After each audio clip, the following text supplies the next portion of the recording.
Programa Diário do Projeto. Apresentação Sérgio Torres. Olá, GP, tudo bem? Seja bem-vindo a mais um programa diário do projeto. Quero te agradecer imensamente por ter disponibilizado seu tempo precioso para estar aqui com a gente, comigo, com o Antônio também, que eu vou apresentar para você, para conversarmos sobre gestão de projetos. É uma grande honra estar aqui. Para quem não me conhece, muito prazer. Sou o Sérgio Torres, sou o único especialista em gestão de projetos que trabalha com técnicas de coaching e programação neurolinguísticas, em treinamentos, consultorias. E hoje a gente vai trabalhar com temas extremamente importantes. Aproveitando, só para confirmar, todos estão me escutando bem?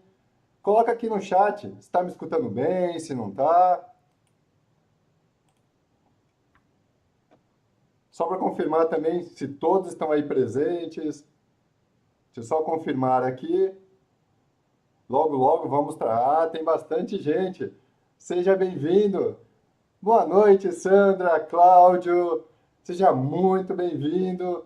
Bem-vindo a todos. Sandra, tem um grande amigo seu também que vai começar aqui, que vai trazer um pouco da sua experiência em gestão de projetos. Eu acredito que você conhece bem. Antônio Oliveira. Então, seja muito bem-vindo. O que nós vamos falar hoje, o que é interessante também no dia a dia do gestor de projetos. Já imaginou aquela situação que quando ele recebe um projeto, talvez tenha já data definida, talvez já tenha um custo já definido. Então, como é a questão do gerente de projetos? Quando ele recebe as informações, quando ele começa um projeto, qual é a forma correta de começar um projeto, de dar os primeiros passos? Talvez fazer uma análise de viabilidade, uma análise técnica, uma análise financeira. Ou seja, tem várias formas de trabalhar quando a gente começa a lidar com gestão de projetos. E um grande problema hoje é esse: começar o projeto de uma forma correta, de uma forma já certeira. Então, a gente vai começar hoje, vou apresentar logo, logo para você o Antônio Oliveira. Ele tem uma grande experiência em projetos, trabalha na Porto Seguro, hoje ele é consultor na Porto Seguro e tem uma experiência muito grande. E é uma grande honra trazê-lo aqui também para trabalhar com as experiências, para que ele possa também passar as experiências dele. Aproveitando, todo mundo está me escutando bem? Você está me escutando bem? Você está onde? Você está em São Paulo, Rio de Janeiro? Onde você está? Santa Catarina, Goiás? Coloca aqui no chat para que a gente possa para eu ter uma ideia também de onde você está. Aproveitando, você é gerente de projetos, coloca aqui se você é gerente de projetos, como que é hoje para você, como é lidar com pessoas, com o dia a dia, se é tranquilo, se tem algumas dificuldades. Cláudio também está em Porto Alegre, seja bem-vindo novamente, Cláudio. Muito bom ter você aqui, Heleno, Sandra, Antônio. Então vamos lá. Antônio. Tá aqui. Antônio, seja muito bem-vindo, Antônio. Valeu, Sérgio. Obrigado. Boa noite. Muito boa noite. Muito obrigado por ter aceito esse convite e trazer a experiência sua também em gestão de projetos, que eu sei que é vasta, tem muita experiência. E aí a gente começa... se você puder se apresentar, Antônio. Claro, claro. Bom, boa noite a todos. Depois dessa apresentação aí do Sérgio, não tem nem o que falar, né? Mas obrigado, Sérgio, pelo convite. Eu conheço já o Projeto Diário já faz algum tempo.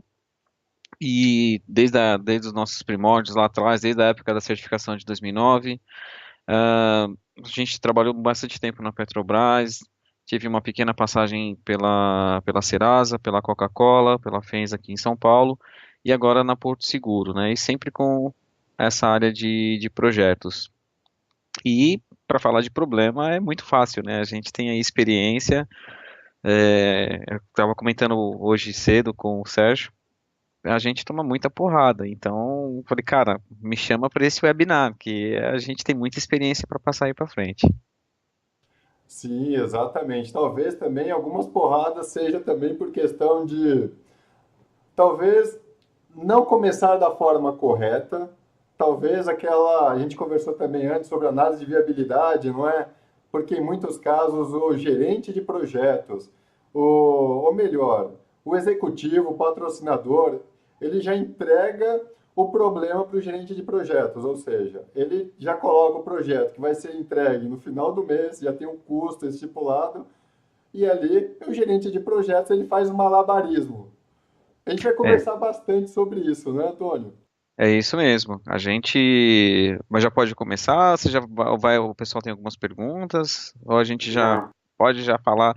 A gente não quer desestimular ninguém a entrar na área, não, tá, gente? Pelo amor de Deus, a gente quer mesmo passar a experiência para vocês.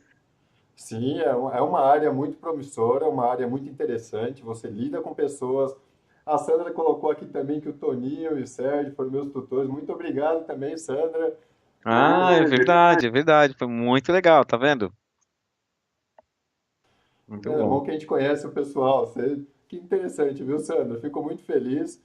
Bom, quando a gente começa, então, Antônio, quando chega um projeto na sua mão, uma responsabilidade sua em um determinado projeto, qual é a melhor forma de lidar, por exemplo, com uma situação de, olha, eu tenho um projeto, vou começar, ou melhor, vou até colocar, já que você falou de problema, Antônio, Uhum. o projeto ele já chegou para você tudo, não diria, já chegou o projeto mapeado com todo, com o cronograma, com os dados, com o custo, com o tempo, com até Não, falta de documento, normalmente é assim. Qual é a exatamente. Qual a melhor forma de lidar nessa situação, Antônio? Isso. Primeiro, eu acho que o que é bacana é a gente não generalizar.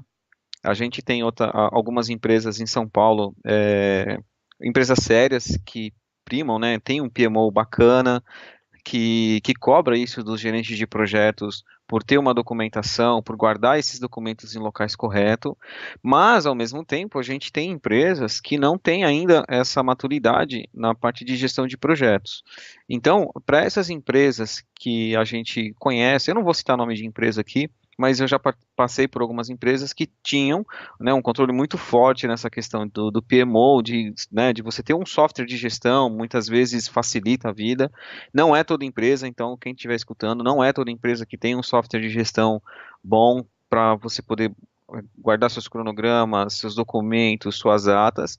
Às vezes as empresas elas não têm nem driver de rede, por incrível que pareça, ou às vezes elas têm, mas elas não usam. Então o gerente de projeto, quando ele se depara em alguma situação, a primeira coisa que ele tem que fazer, ele tem que entender. E o projeto que vai chegar para ele, muitas vezes, eu diria que, não vou também colocar 100%, mas 90% dos casos, é um projeto que já foi definido, é um projeto que a diretoria já colocou isso como meta para aquela empresa. Muitas vezes, o gerente de projeto, ele está entrando para substituir um gerente de projeto anterior, e isso acontece muito. E, além disso, a gente também tem problemas que, novamente, da documentação, que fica no e-mail de alguma pessoa, né? Então, a pessoa tem um Outlook lá que ela usa, ela cria uma pastinha e lá ela vai colocando as informações. Então, se um dia essa pessoa for embora e ela não tiver a noção para gerar um PST, né, um arquivamento daquele Outlook, você está no sal. E aí é onde a pessoa, onde o gerente de projeto, aquele que não é experiente, aquele que acabou de tirar uma certificação, ele não vai entender por que tudo aquilo está funcionando daquela forma. Então a primeira coisa é respirar fundo e tentar, e não adianta. Se você quer ser gerente de projeto, ou se você é gerente de projeto e você não tiver a habilidade de conversar com as pessoas, vai fazer outra coisa. Porque você vai ter que buscar informação, você vai ter que buscar histórico para tentar formar essa ideia do que é aquele projeto, porque muitas vezes já tem a data de entrega do projeto, já foi acordada, e aquela coisa que você estudou lá atrás, de que, vamos avaliar, já foi, e você já está chegando na execução do projeto. Não é verdade, Sérgio? É verdade, a gente já pega o avião já em pleno voo. E só que alguns casos também, Antônio, o, o gerente de projetos ele acaba tendo alguma dificuldade. Eu gostei que o Cláudio colocou aqui, que ele está fazendo MBA em gestão de projetos, já trabalha com análise de sistemas, até a sua área bem voltada também para essa parte. O, Normalmente, o que era de senso comum era que os gerentes erravam muito por não ouvir os comandados. E gestão de projetos é muito disso. É muito de você lidar com pessoas, é muito de você. Fazer uma analogia para o maestro. Então, o maestro, ele tem todas as pessoas, ele precisa ali ser o facilitador e trabalhar com as outras pessoas, fazer com que, por exemplo, um planejamento. Um planejamento, até aproveitando o que o Cláudio colocou, não é o gerente de projetos que faz. Ele tem como base, ele tem um perfil, talvez um perfil que não técnico, mas que ele conheça, pelo menos uma base, né? Ele conhece pouco a parte técnica para, não diria pouco, né? Acho que estou até generalizando. Um gestor, ele não precisa conhecer a parte técnica, mas é interessante que ele conheça um pouco para saber aonde ele está pisando. E ali é interessante, um gerente de projetos, ele precisa aprender a ouvir as outras pessoas, como o Cláudio colocou, ele precisa, aquela ideia também de ter tempo para refazer, mas não tem tempo para planejar. Então, só respondendo ali a pergunta, o Cláudio colocou ali as erros de estimativas. Erro de estimativa porque normalmente é o profissional que precisa dar. E aí você precisa analisar com seu conhecimento para saber se o profissional, se ele é muito otimista, não é? Vai dar tudo certo, sem gestão de risco, sem nada, ou totalmente pessimista, porque vai dar tudo errado, e ele coloca ali um projeto que tem um custo de 1 milhão, ele vai colocar 2,5 para ter certeza que 1 milhão vai atender a expectativa dele. O, algo para adicionar também, Antônio? Até Tenho sim. Isso que ele falou é importante. E essa discussão, desculpa, como é que é o nome dele, perdão? Cláudio, Cláudio. Cláudio, essa discussão sobre o gerente de projetos, né, dele ser ou não da área, isso eu já vou te avisando, essa discussão vai ser eterna, vai ter gente que concorda, que diz que precisa que ele conheça, e vai ter gente para você dizendo que não precisa. Então isso eu não vou responder agora para não gerar essa polêmica, tá? Depois eu coloco a minha opinião. Mas isso que você falou é uma verdade, de você não ter tempo para planejar, por mais que o circo ali esteja pegando fogo, você tem que sentar, por mais que a equipe te ajude a planejar, você tem que conversar com as pessoas, sim, claro, mas o gerente de projeto ele concentra essas informações, né? É ele que vai viabilizar como o projeto vai desenrolar junto com a equipe dele e com outros fornecedores, porque a gente tem que pensar que tem projetos que eu, inclusive, já participei disso, que você é um cara sozinho, você não tem equipe. Você tem 5, 6 fornecedores, que você é o gerente de projetos e você tem que tentar trazer esses fornecedores, e eles estão externos, né? Eles não ficam sentados ao seu lado, que são os famosos projetos remotos.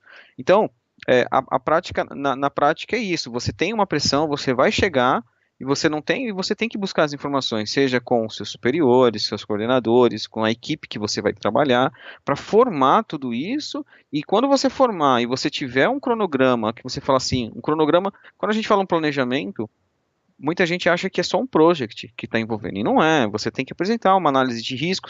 Às vezes você está chegando novo, você não conhece aquela empresa para você formar uma opinião com relação à parte de riscos, não só analisando o projeto. Então é uma coisa puxando a outra, e eu concordo plenamente com você. Se o gerente de projeto não trouxer essa equipe para o lado dele, ele também está no sal. é verdade, Antônio. Até aproveitando, Antônio, hoje a gente conversou sobre início do projeto.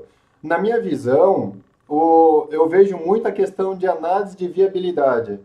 Caso um projeto não seja feito uma análise de viabilidade, um estudo antes, um estudo prévio, onde você tem tanto talvez análise técnica, análise financeira, são dois fatores que influenciam diretamente a questão de prazo, porque é o executivo patrocinador. São duas perguntas que ele faz. Qual é o custo do projeto e qual o prazo? Sem uma análise de viabilidade, nem técnica, nem financeira, esses dois fatores eles vão ser predominantemente certeiro por provavelmente ter um atraso em questão de tempo e um custo elevado. É isso aí. Hoje, Perdão, Sérgio, pode continuar. Claro. Hoje, o que você vê para a questão de uma abordagem, talvez o executivo, o patrocinador, o gerente de projetos ele precisa ter? Porque, como você comentou, na maioria das vezes, infelizmente é assim, a equipe de vendas, eu acredito que uma consultoria é assim.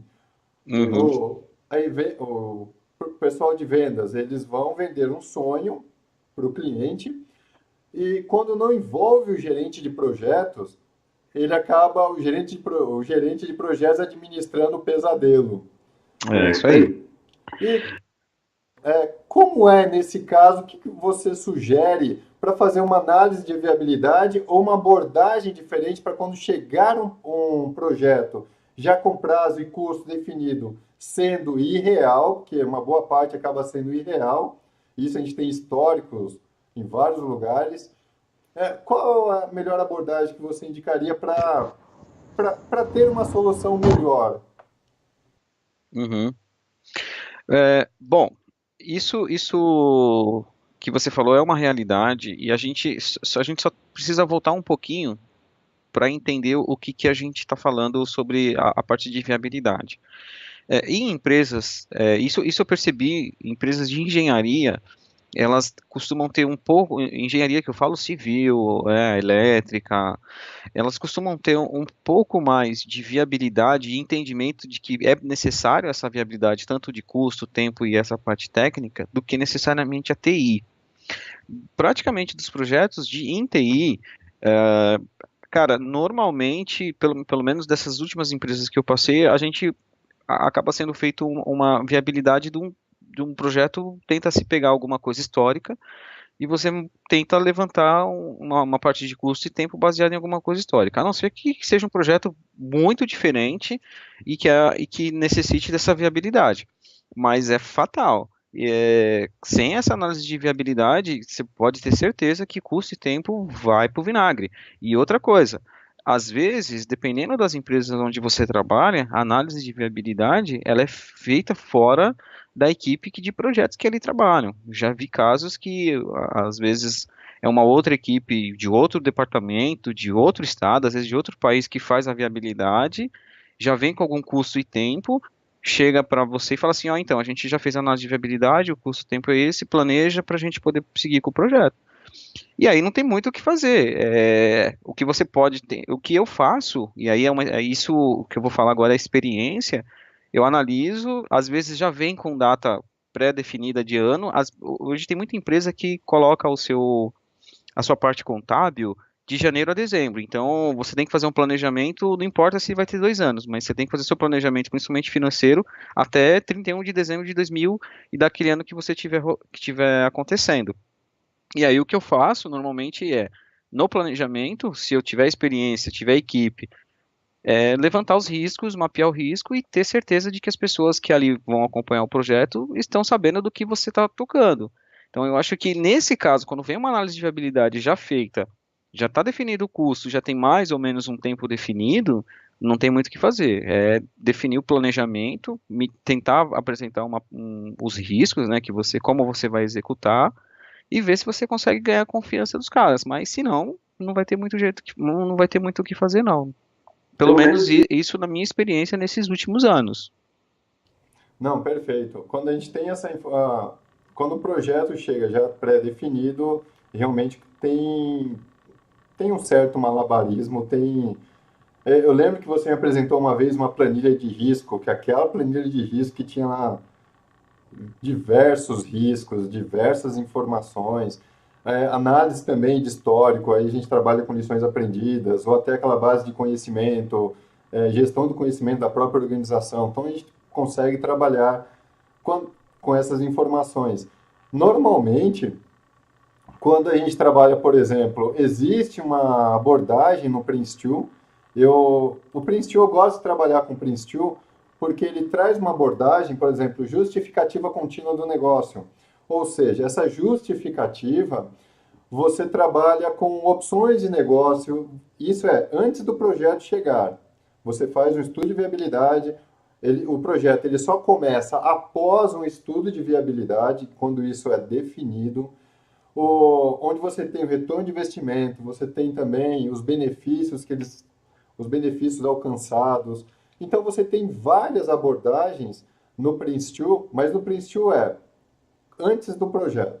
Começou o business case é um resumo, como você colocou, Antônio, que te traz todas as informações, até riscos, uma visão Isso rápida de mesmo. risco, a questão então de até opções de negócio. Para você ter uma ideia, até se você que pretende fazer, você que está aí assistindo e pretende fazer a prova do Prince2, uma das perguntas que ocorrem no exame é: para você começar um projeto, você Isso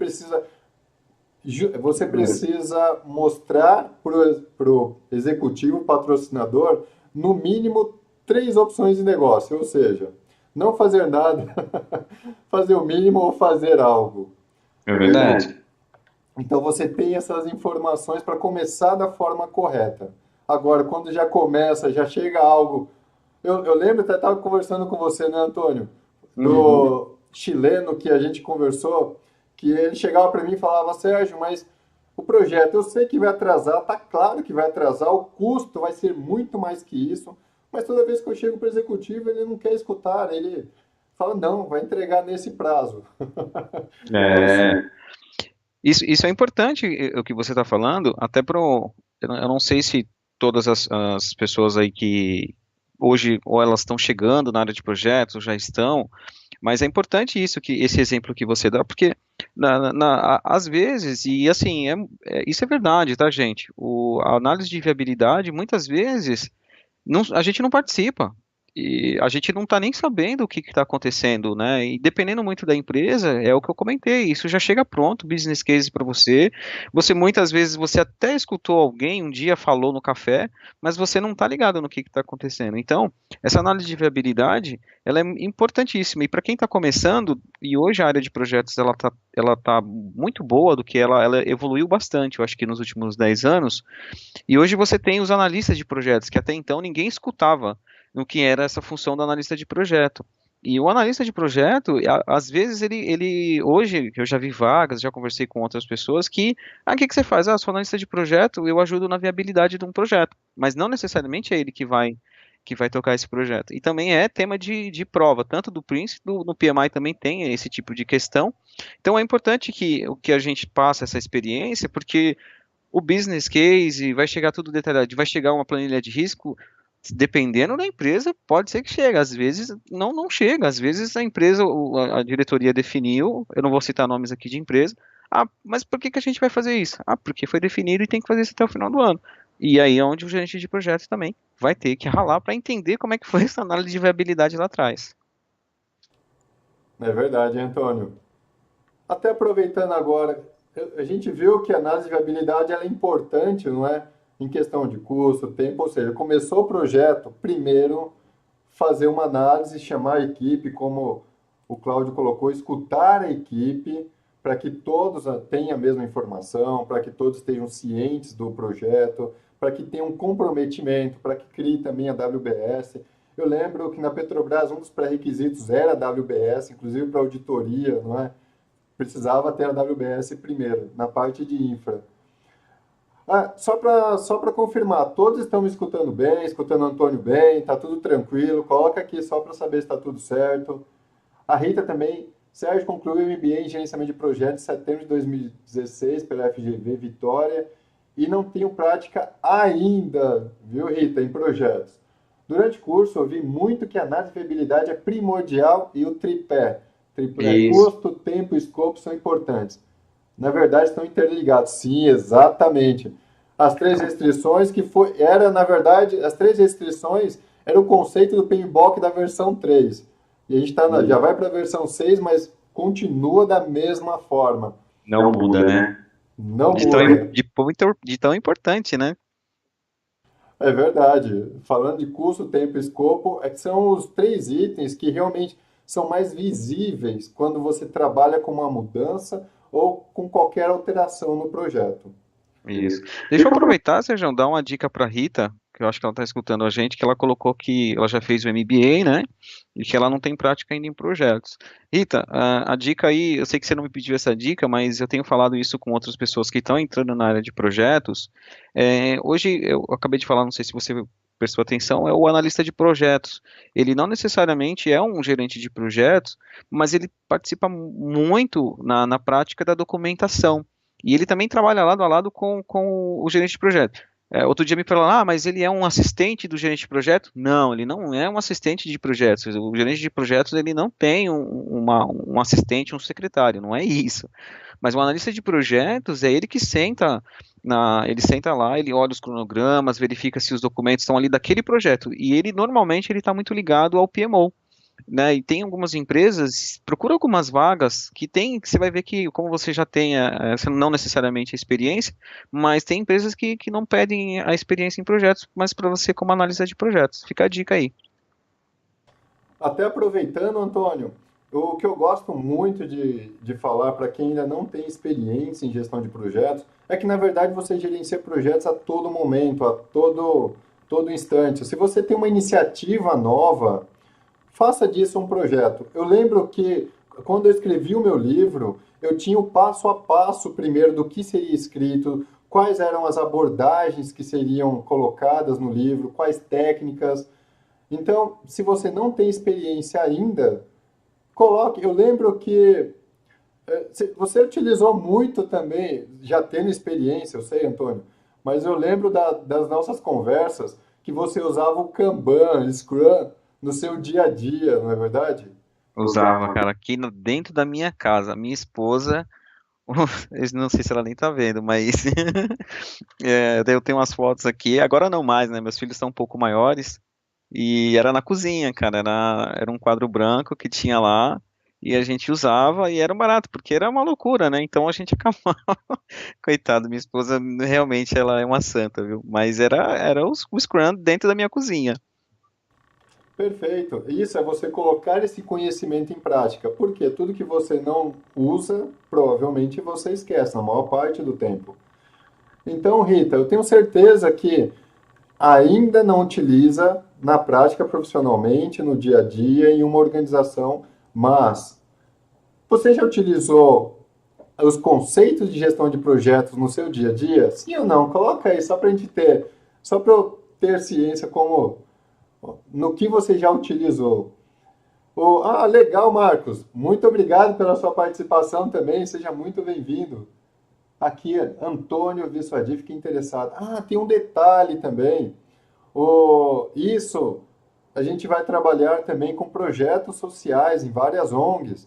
E qualquer possibilidade também de colaborar, eu vou passar isso mais à frente para vocês que acompanham, você que está acompanhando a gente, esses trabalhos que são bem interessantes.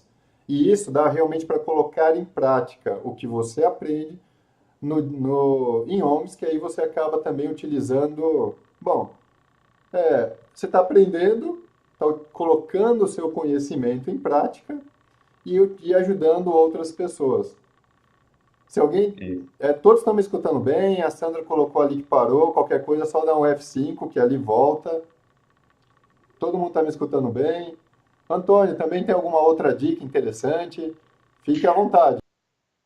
É, nessa parte de colocação, né, na área de projetos, é o que você falou, eu acho que é importante você usar no dia a dia, né, uma coisa interessante, na verdade, eu faço, conheço outros gerentes de projetos também que têm esse perfil, e assim, uma coisa interessante é você praticar o seu lado do empreendedorismo também, né? Essa coisa do empreendedorismo. No empreendedorismo, você aprende muita coisa, inclusive, das práticas de projeto. Claro que eu não estou falando sobre PMI ou Prince ou metodologia, eu estou falando sobre práticas, né? Então, também, às vezes, algumas pessoas que querem empreender, elas acabam fazendo técnicas de projetos que elas nem sabem que existe técnicas para aquilo, né? E o que você falou, interessantíssimo, é a WBS. Muita gente não sabe o que é uma WBS. Eu já tive experiência em lugares que eu desenvolvi a WBS com algum software, ou às vezes na mão mesmo, ou no próprio PowerPoint, e as pessoas falam assim, uau, que legal, para definir entrega, alguma coisa assim vai me ajudar, agora eu já sei exatamente. Então, é o seu dia a dia.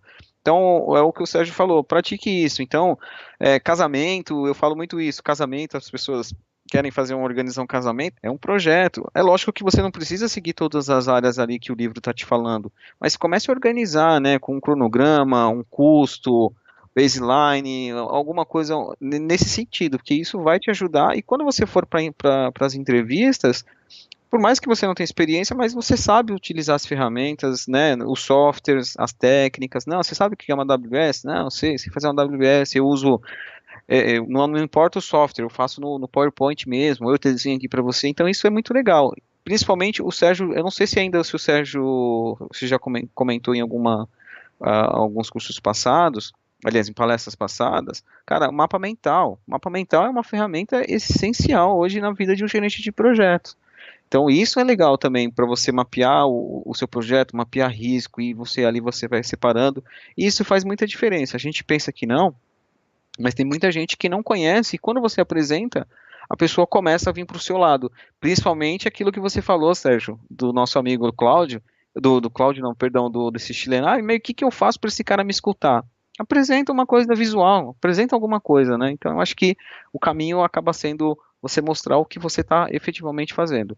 Às vezes dá resultado, às vezes você pode ser que não dê resultado, mas aí é uma questão de tato mesmo com as pessoas. É verdade, Antônio. A gente tem um curso de WBS, mas o conceito é voltado à ferramenta. Mas o que é importante não é a ferramenta, é o conceito de você pegar a WBS e colocar no Flipchart. O ideal é que você veja a WBS como uma ferramenta para usar no dia a dia com todas as pessoas, na questão de planejamento. Então, se você procurar ali no Google, você vai ver várias informações de WBS e mapa mental também. É bem interessante. São dois itens que a gente utiliza bastante nos treinamentos, viu, Antônio?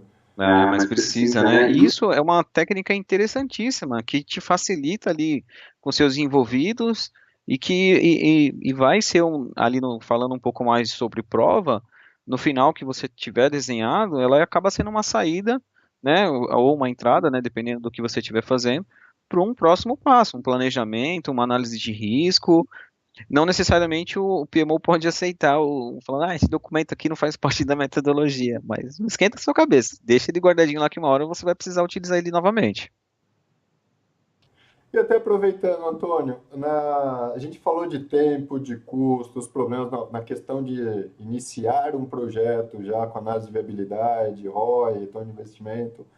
E se a gente fosse trabalhar, por exemplo, se a gente fosse trazer alguma coisa para comunicação, para fazer problemas de comunicação em projeto, parece que é fato, não é? Uma boa parte deles talvez não tenha uma lista de partes interessadas, não tem ali os stakeholders já bem pré-definidos, talvez uma matriz RACI para saber consultar, informar, aprovar e consultar. Não, de consultar eu já falei, eu não lembro agora.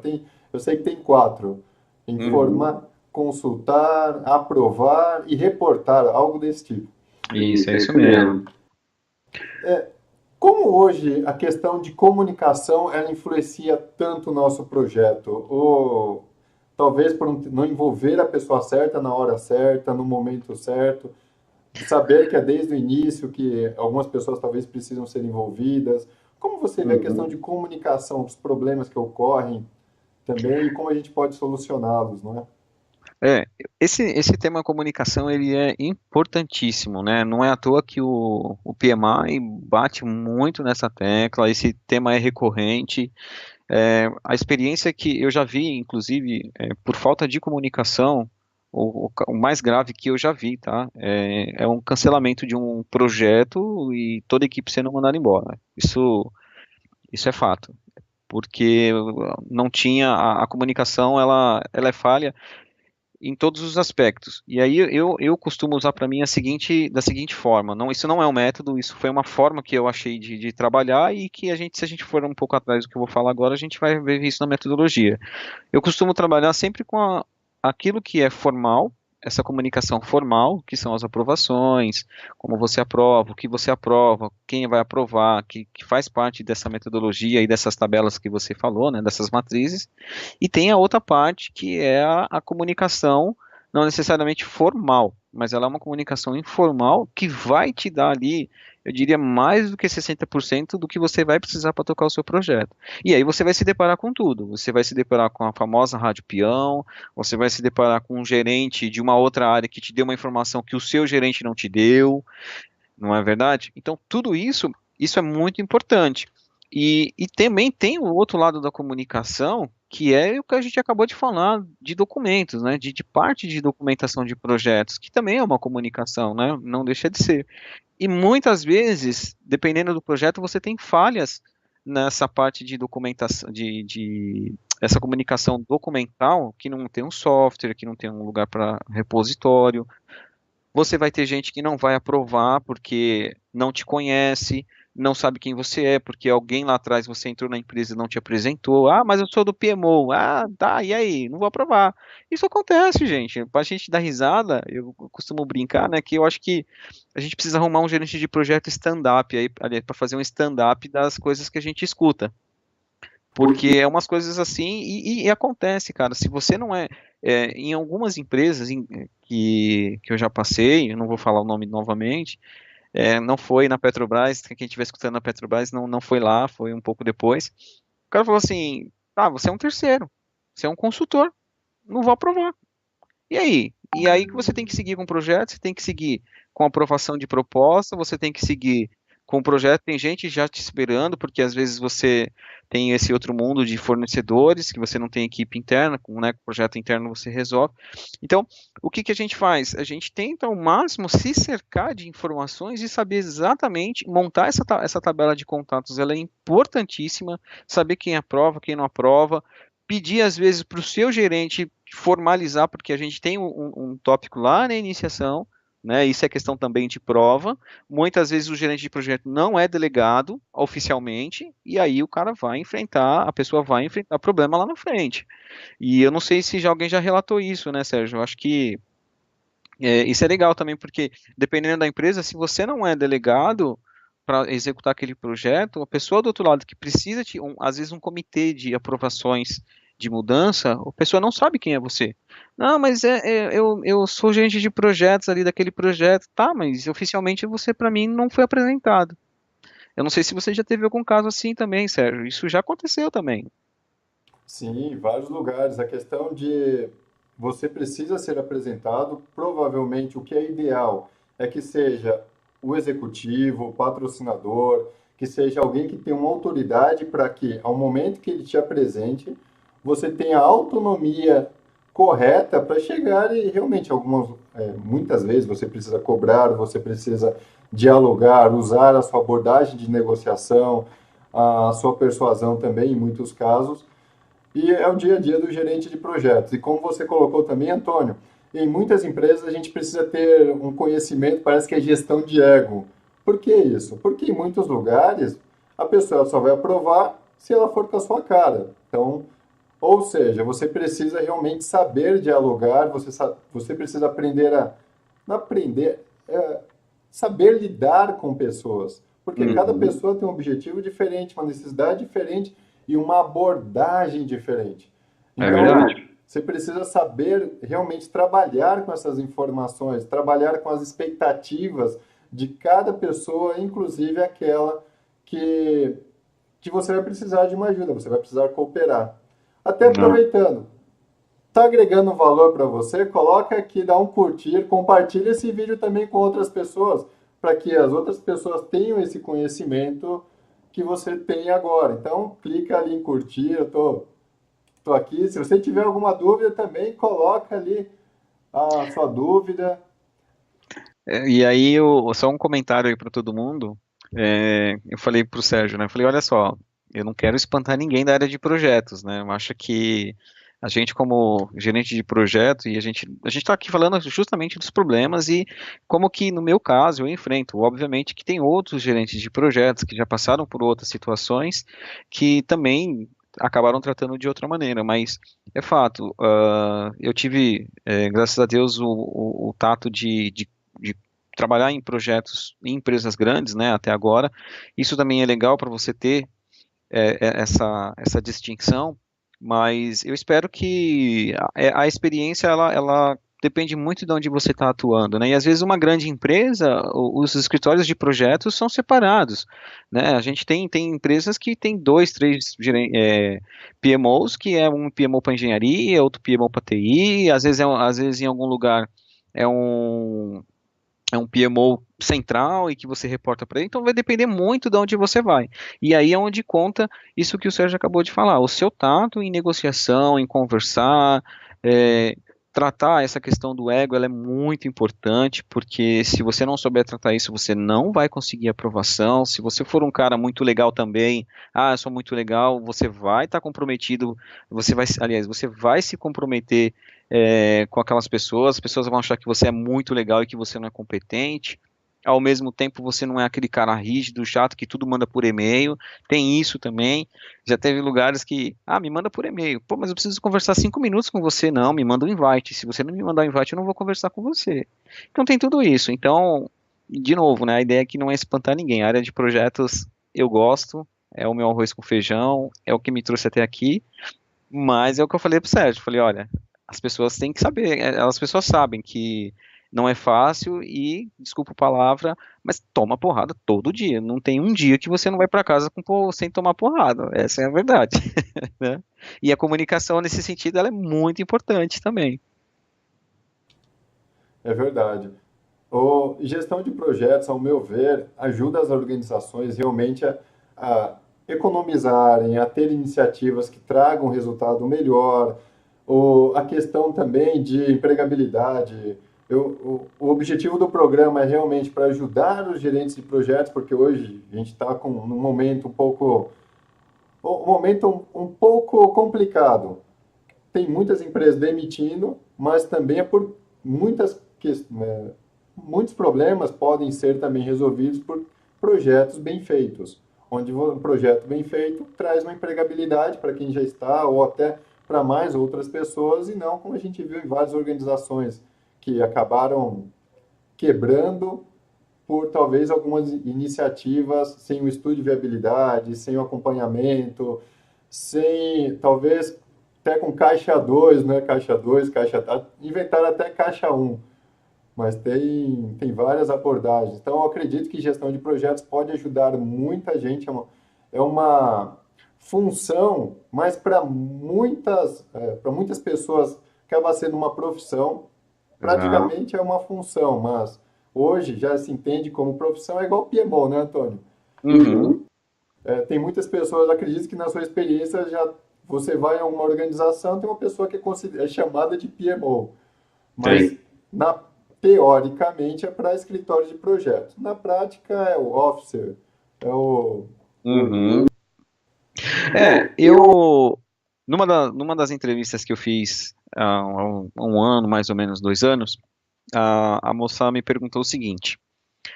Ela falou assim, porque eu também tenho bastante conhecimento e gosto também desse ferramental, né, do EPM, Project, Excel, essas coisas todas aí. E sei fazer e gosto, né? E aí a moça me perguntou, ela falou, mas você acha que o seu perfil é mais para o lado do PMO ou você acha que você é mais ali na linha de frente, né? Eu falei, olha, eu não trabalho, nunca, não tenho experiência de anos em PMO. Sempre o que eu trabalhei foi apoiando, né? Tem até um pessoal que eu mais próximo trabalhei de PMO foi na Petrobras com o Edmilson e com a minha outra coordenadora Almerinda. Mas eu não era ali do PMO, né? Eu não fazia parte efetivamente do PMO. Nós éramos considerados PMO porque fazíamos parte do nosso como gerente de projeto. E em outro caso também com o pessoal do México na frente da Coca-Cola. E eu sempre defendi, eu gosto de projetos, eu gosto de estar ali na frente. Eu não sei o que tem nessa profissão que a gente toma porrada todo dia e a gente gosta. É incrível, cara. Todo dia você tá lá, você quer de novo. Acho que é uma adrenalina, né? Esse é um vício. E no PMO você já trabalha um pouco mais focado no office mesmo, no officer mesmo que você falou, né? Para mim, o papel do PMO, além dele ajudar, dele estar ligado na estratégia, ele é um cara, para mim o PMO, uma pessoa não, ele é um departamento que se ele não tiver do lado a lado do gerente de projeto com orientação, explicação, pegando no pé, cara, ó, essa planilha de risco que você fez não tá legal. Por mais que o gerente de projeto ache ruim, aquilo ele tem que entender que aquela documentação vai servir como lição aprendida lá na frente. Então, esse PMO, por isso que eu falo, PMO não adianta ser só uma pessoa que te reprova uma documentação ou que te manda um e-mail, né, brigando com você. Ele é um cara que tem que estar ali com você. Para que na hora que você precisar dele, seja para escalação, em algumas organizações, você é ligado diretamente ao PMO. E você não tem um gerente de área, né? Que nem, vamos supor, você trabalha no departamento de infraestrutura, né? Ou de sistemas. Você tem o seu gerente de sistemas. Às vezes você é do PMO, lá tem um gerente de PMO e o cara tem que te ajudar. A pessoa tem que ir lá numa reunião, me ajuda, tem que fazer o papel dele. Então, por isso que eu brinco, né? Eu falo, ó, tem que fazer seu papel. Seu papel é me ajudar. E na hora que eu precisar de ajuda, eu vou tentar resolver o máximo. Mas na hora que eu precisar de ajuda, você tem que estar lá do meu lado. Então, eu vejo o PMO em organizações, conversando com outros amigos, que o PMO é um departamentão que fica todo mundo lá sentado, fiscalizando o que o gerente de projeto está fazendo. E não é isso, não. O PMO tem que ir lá, tem que ajudar, tem que dar orientação, chamar o cara e falar, olha, esse seu cronograma não dá para fazer melhor, cadê a linha de base dele? Eu não estou vendo isso, eu não estou vendo aquilo, você sabe fazer? E eu, voltando à nossa conversa, né? Eu já vivenciei casos que comigo quase aconteceu, de você fazer um planejamento excelente no cronograma, e quando você começa a executar lá e foi aprovado e tudo mais, às vezes por pressão, e não é nem por falta de conhecimento, que a linha base no project é 2 cliques você passa. E eu esqueci. E teve colegas que foi pior, que o cara chegou próximo da implantação e não tinha linha de base e não percebeu. E cadê o PMO nessa hora? O PMO é a hora que ele senta e verifica, olha, você já planejou? Então tá, tem linha de base? Tá, tem linha de base. Então é nesse aspecto que eu acho que o PMO ele tem que ajudar o gerente de projeto. E vou continuar brigando, que se tiver algum PMO aí, pode brigar comigo, mas é isso que eu vou defender, que eu acho que o PMO tem que fazer. Perfeito. Na verdade, o PMO, ele, eu concordo contigo, com você também, Antônio. O PMO, ele precisa dar o suporte desejado, que é acompanhamento, auxiliar o gerente de projetos. Por isso, uma boa parte dos PMOs, são profissionais de gestão de projetos nível sênior, tem analista de negócios, dependendo da arquitetura, do tamanho do PMO, mas normalmente não é uma regra, porque muitos PMOs que eu vou não funcionam dessa forma. Tem os profissionais que talvez não sejam tão sêniores quanto precisavam ser, mas normalmente um PMO bem estruturado, o profissional ele precisa ser sênior, porque ali ele tem uma ideia e ele precisa apoiar, auxiliar, não ser o facilitador, que aí o gerente de projetos é o papel dele, mas ele precisa acompanhar, verificar, trabalhar com uma visão estratégica também, os projetos, se estão alinhados, se justifica continuar o projeto, mesmo sabendo que está atrasado, adiantado, tem uma visão de negócios, então normalmente é isso. Antônio, a gente está passando aqui um bom tempo. Opa, O- Se você tem alguma pergunta sobre talvez tempo, custo, comunicação, escritório de projetos, coloque aqui no chat. Se você estiver gostando também, ó, dá um curtir ali e compartilha com seus amigos. Vamos lá. Tem alguma dúvida? Aproveitando, enquanto ainda você não coloca a sua dúvida aí, a gente vai trabalhar em cima dela, porque o papo tá bom, Antônio, tá muito legal, mas já tá aqui nos No quase uma limite, hora. né? Tá chegando ao limite. Então vamos ver aqui algumas perguntas. E enquanto isso, Antônio, qual seria uma última dica para quem está lidando com problemas de tempo, custo, de comunicação? Bom, eu vou tentar generalizar um pouco, mas e vou responder novamente com a minha experiência, né? Isso não necessariamente é uma fórmula, mas isso foi o que eu aprendi aí ao longo dos anos. Para custo e tempo, não tem jeito. Aí você tem que sentar mesmo, você precisa de um tempo, e às vezes, para o gerente de projeto, isso pode parecer que não, mas ele precisa de um tempo. Às vezes eu fazia isso em casa, eu às vezes desligava o telefone, deixava o telefone desligado, sentava, analisava todos os custos, sempre fiz isso, É, em determinadas organizações, eu diria, pelo menos em todas que eu passei, o custo de um projeto ele não fica na mão do gerente de projeto em termos de project, né? Não é uma, por mais que você queira colocar a informação ali no project, você pega essa informação de um outro lugar, de um SAP, de um TOTUS, né, ou do RP da empresa, e aí você tenta fazer, colocar isso, que você tem que juntar. O maior erro que eu vejo hoje em projetos é essa separação. Então, você tem uma área de contabilidade, aliás, uma área contábil, controladoria, alguma coisa que cuida do custo, e o gerente de projeto fica com o orçamento, fica só com a parte do cronograma em termos de tempo. E muitas vezes as pessoas não juntam essas duas informações. E você não juntar essas duas informações num project, aliás, é onde o project vai te ajudar, é onde você vai conseguir ter uma visão muito boa do que está acontecendo no projeto. Não necessariamente estou falando ainda de entregas, tá? Eu estou falando de evolução de cronograma. O que que eu faço? Pego todas, reúno a maior parte de informações que eu tenho de custo e tento desenvolver isso dentro de uma linha do tempo que eu consiga ver o que realmente está acontecendo nesse projeto. Muitas vezes você tem as entregas, as entregas daquele projeto, que às vezes nunca vão te falar, mas você tem isso pelos pagamentos. Então, quando você pega esses pagamentos, você olha um pagamento, você fala, olha, pagou o fornecedor, olha, tantas horas foram gastas. Então, a dica que eu dou e que eu faço, não adianta. Se você não tiver essas informações em mãos, elas vão, provavelmente, elas existem, tá? Isso é fato. Você só precisa descobrir onde elas estão e juntar essas informações no cronograma para que você tenha a visão dos dois. Porque na hora que alguém, é certeza, alguém vai te perguntar o quanto gastamos até agora. O cara, às vezes, o seu gerente, o patrocinador, cliente, às vezes ele não está nem preocupado com a entrega dele, mas ele quer saber o quanto que já gastamos e o quanto a gente vai gastar. E aí, não adianta você só falar, vamos gastar 150 mil. Tá, mas em quanto tempo e como é que vai ser o desenrolar desses pagamentos? E lá para trás também. Ah, gastamos 150 mil. Ah, mas gastou como? Foi de uma vez? Foi separado? E aí é onde o Project vai te usar. Vai te facilitar, aliás. É verdade, o Project te traz uma visão muito boa na questão de fluxo de caixa, que na maioria dos projetos acaba sendo saída de caixa. Mas você tem um controle semanal, controle mensal, o histograma também no Project. Isso, verdade. Bem lembrado o histograma. Isso é onde você tem essa informação do gráfico da saída.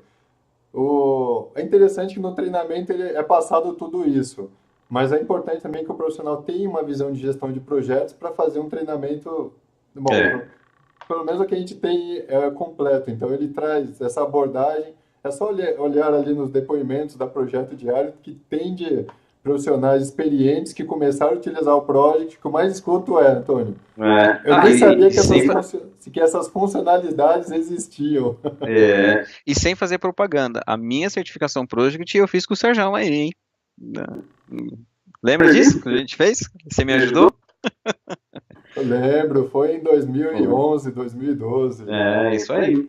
Então, eu acho que é isso, Sérgio. Eu acho que, assim, o legal do curso é que você aprende a usar a ferramenta, só que ali no dia a dia, como você já conhece a ferramenta, é onde você vai pegar as informações que ali estão espalhadas e com a sua técnica que você aprendeu, você junta elas.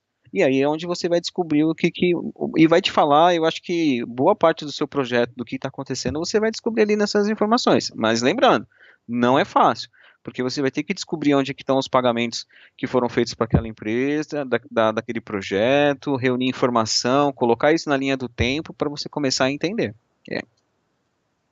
Legal, Antônio. Uma dica que eu dou, a gente já está terminando, já chegando ao final do programa. A dica que eu dou é, seja um canivete suíço.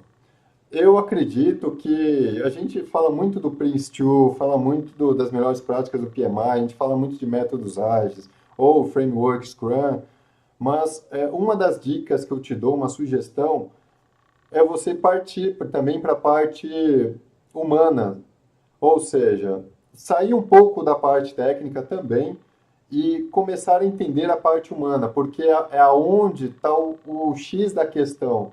Onde está o maior segredo é você saber lidar com pessoas. Então, para isso, eu tive que fazer Master Coach, programa completo de coaching, depois fiz programa completo de PNL, e diversas outras especializações para sair um pouco da parte técnica. É interessante você conhecer Prince2, interessante você conhecer Scrum, PMBOK, mas não fique limitado somente à parte técnica. A parte humanas, hoje eu faço mestrado em recursos humanos e essa parte é uma parte que traz um retorno também muito bom para as pessoas, ainda mais para gerentes de projeto. Então essa é a dica que eu dou para você que está aí assistindo, que você que está aí com a gente nesse período. Bom, eu quero te agradecer imensamente por ter passado esse tempo conosco, te agradecer também, Antônio, por você ter aceitado esse convite, ter passado um pouco da sua experiência para a gente, para você que está aí, que está começando, está com alguns desafios ainda no dia a dia. E, bom, lembre-se de curtir e compartilhar o vídeo, não é? Porque ali você vai ajudar mais pessoas e certamente você vai contribuir para que as outras pessoas tenham esse mesmo conhecimento que você. É um conhecimento gratuito, é um conhecimento que vai te ajudar no seu dia a dia. Tá ok, GP? Você que está aí, e Antônio, muito obrigado. Obrigado. Sérgio, eu posso dar só uma última dica rapidinho? Só para lembrar? Claro. A gente, eu não sei se você já falou, e se todo mundo que está participando hoje aqui, a gente tem um grupo no WhatsApp, tem umas 200 pessoas. Ali eu acho muito bacana, as pessoas se ajudam, inclusive eu teve um colega, ele é do Mato Grosso do Sul e ele estava desesperado, que ele estava querendo fazer um negócio no cronograma dele e ele não conseguia, e aí no grupo ele pediu ajuda, e aí nesse dia eu estava em casa, falei, cara, esse aqui é meu e-mail, manda. Então assim, é um grupo muito bacana, inclusive foi o Projeto Diário que disponibilizou, lá tem vagas também, o próprio Marcos Pires também coloca bastante vagas, então fica a dica, e assim, pede ajuda lá no grupo, não se sinta envergonhado, eu também peço ajuda às vezes, eu dou ajuda, eu acho que a ideia é essa mesmo, é a gente disseminar a informação. Perfeito, Obrigado, Sérgio. Antônio. Opa, perfeito, Antônio. Eu coloquei o grupo, coloquei o link lá então nos comentários. Eu quero agradecer a todos por esse tempo. Um grande abraço, fiquem com Deus. Amanhã vai ter a sexta-feira Happy Hour. É verdade. Então, bom descanso para você. Um grande abraço e até a próxima quinta.